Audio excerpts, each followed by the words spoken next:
So cool. So now we'll start. Okay. So hi everyone. My name is Susy, and my pronouns are she, her, hers. I'm a senior here at UCR, majoring in sociology. I'm also a second-year Mellon Mace Fellow, and my presentation today is titled "Latinx and Docu Professionals, Not Criminals: Community Cultural Wealth, Narratives, and Impact." My faculty mentor for this project is Dr. Nahira, Department Chair and Professor in Ethnic Studies. And before beginning the presentation today, it is important I state my positionality in that I'm not undocumented. Therefore, when producing such analysis, my bias and privilege may seep through. I do my best to combat this through my methodology and theoretical framework. And so we'll continue now. So you may be asking what constitutes or who is an undocumented professional. And according to Sherry Garcia, who's the founder of Undocumented Professionals Network, which is like a page on Instagram, undocumented professional refers to a person who has undocumented status and who's navigating informal or formal sectors of professionalization. And so in the context of this term, undocumented status can encompass statuses such as non-DACA, DACA, formerly undocumented, and temporary protection status.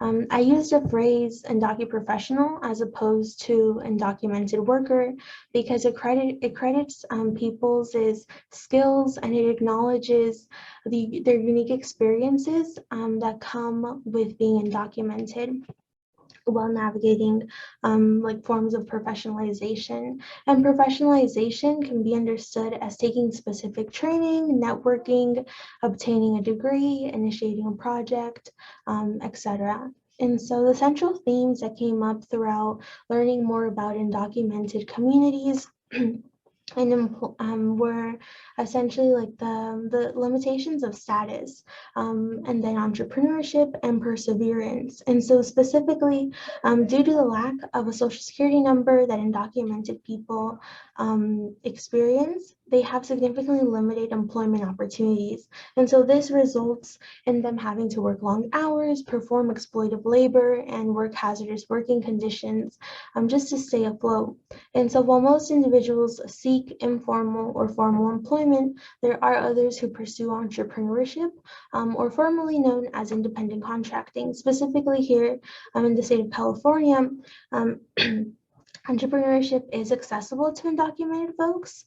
And so this is critical as it allows for more autonomy and it allows for undocumented people to formalize their skills and services and be formally compensated from institutions that would have traditionally excluded them because of their status. And then lastly, past research clearly outlines how despite the U.S.'s embedded hostile anti-immigrant climate, undocumented communities persevere by maximizing the resources they have access to meet their objectives.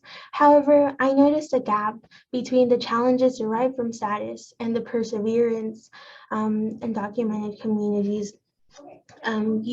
exhibit to meet their objectives.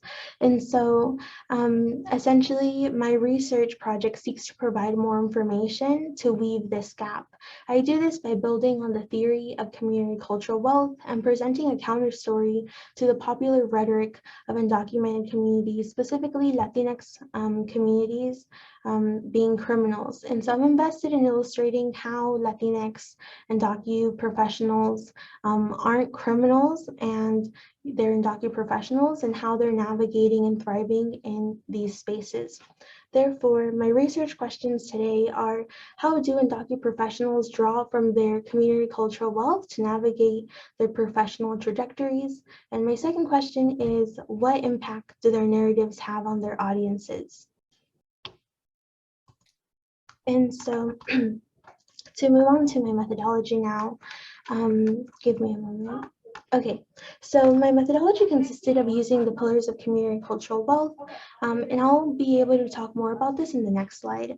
But essentially, I used the pillars of community cultural wealth through a textual analysis of virtual speaking engagements, and also through social media content creator presence, if applicable. And then the speaking engagements were 5 Latino, Latinx, and docu professionals from various industries, and that was intended to demonstrate how Docu-professionals aren't limited to a specific sector, rather they're everywhere. And then through the work that they do, they are also disrupting societal misconceptions of the types of labor undocumented people tend to be associated with. And so listed below, you see the 5 undocumented professionals, and you see, as you can see, I anonymized their names, and so by referring to them as person 1. And so next to that is a brief description of their work. And so that gives you a little bit more insight. And then we'll move on to the next slide now. And then as previously mentioned, I use the theory of community cultural wealth coined by Dr. Gilso. Give me a moment to turn on the light as it kind of like turns off. Okay, so we're all good. And so to understand undocumented professionals' experiences in navigating professionalization, the theory of community cultural wealth stems out of the discipline of education, and it credits the day-to-day skills that are learned within communities of color. And then while some may see these skills as mundane, this theory argues that they are critical and that they're valuable to help students navigate these spaces. And so through listening to undocumented professionals' narratives, I realized that you couldn't understand how they navigated professionalization and these larger spaces without understanding how they learned to navigate such processes and systems.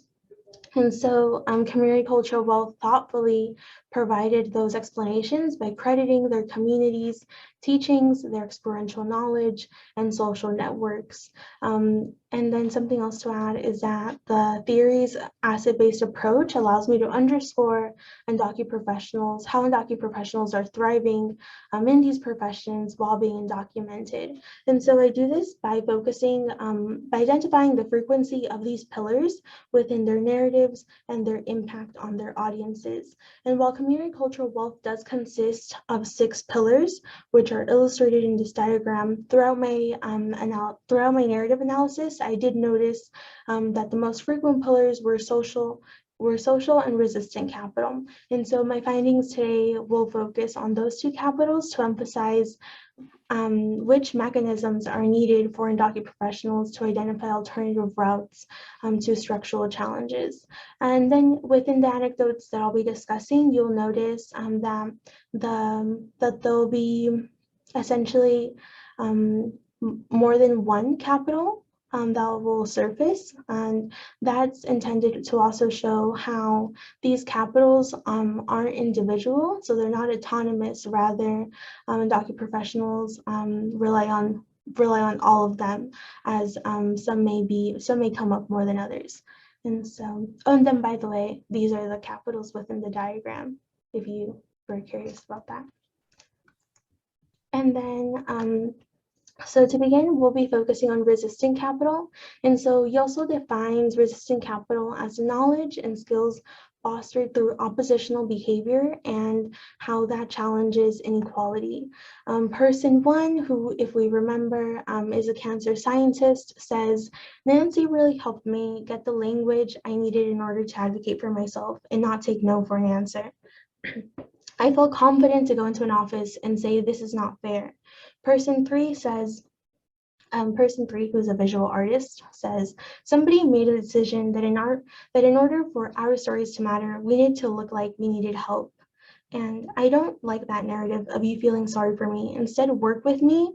To me, it is very important for the work that I do that it really center us as undocumented immigrants. And as you can see, these 2 anecdotes illustrate capital. They illustrate resistant capital by showing how they challenge larger systems of oppression. Person 1 explains that through the skills they acquired from someone in their social network, they knew how to advocate for themselves. Person 3 shares how through their work, they're consistently seeking to create new opportunities for other undocumented artists because they oppose the dominant narrative that to be worthy of an opportunity, they must share their trauma to the public. And so moving on to the next slide, which will focus on social capital. You also define social capital as the networking created with people and how you use those networks in order to use community resources. And so person four, who's a co-founder of a tech co-op, says, going through a career as an undocumented individual, we need to prepare. And I think we need to prepare more than others. I really believe being hopeful is not a solution. Waiting for others to come up with a solution for us is not really a plan or a place for us to be really proactive about our growth and personal and professional development. Person two, who is an author and entrepreneur, says marketing is getting in front of people and getting their attention. I've utilized storytelling not only in the way I connect with customers, but also in the way I connect to media and to platforms that are out there. I utilize my story as a small business owner I used to utilize my story as a DACA recipient. I utilize my story as an immigrant. And so these two anecdotes, once again, show how integral it is for undocumented professionals to connect with their community to generate alternatives to meet their objectives. Specifically in the context of the first quote for person four, or from person four, this is in the context of essentially going into spaces, networking spaces, and letting people know what you need and what you could offer them. And so I found that to contextualize social capital even more. And so now we'll be moving on to the next slide on the impact on the community. And so to evaluate how undocumented professionals' narratives impacted audience members, I relied on the Zoom chat within these virtual speaking engagements and social media influence, if applicable. Throughout the Zoom chat Throughout the Zoom chat, the majority of attendees expressed support, either like by typing a comment in the Zoom chat or doing like one of the Zoom chat reaction features. And so a lot of the attendees essentially shared that the speaker's words and experiences resonated with their own. And so a lot of feelings of validation came up. And then with the second way to evaluate impact was through social media, specifically Instagram, and their content creator presence. And so specifically focusing on person five, who's a poet, they posted this, which you can see right below the Instagram community bullet. And so it essentially explains how undocumented communities have never needed papers to thrive. And papers can be understood as a social security number, like a visa, or some form of government issued documentation that permits you to be in the US. And so this was for further context of this post, it was posted right after the DACA decision, decision in July of 2021. And so that decision essentially said that they weren't going to be taking new DACA applications. And so it impacted the community significantly. And I think their specific message here reminds the community that it's okay, and that yes, it is sad, right? But that they also have a lot of strength and they have a lot of agency. And so as we can see, the comments on the right-hand side reinforce that. And I would also like to mention that their selection of words only go to emphasize how much it resonates with them and how much they also feel that they do have agency as well. And so now we'll be moving on to the next slide.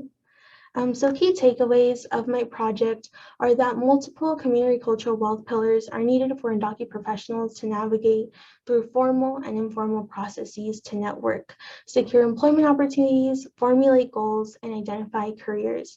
My findings also reveal that identifying a supportive community is integral for undocumented professionals to thrive and confront state-sanctioned violence. state-sanctioned violence and mechanisms of criminalization, and they identify alternative paths to attain their career goals.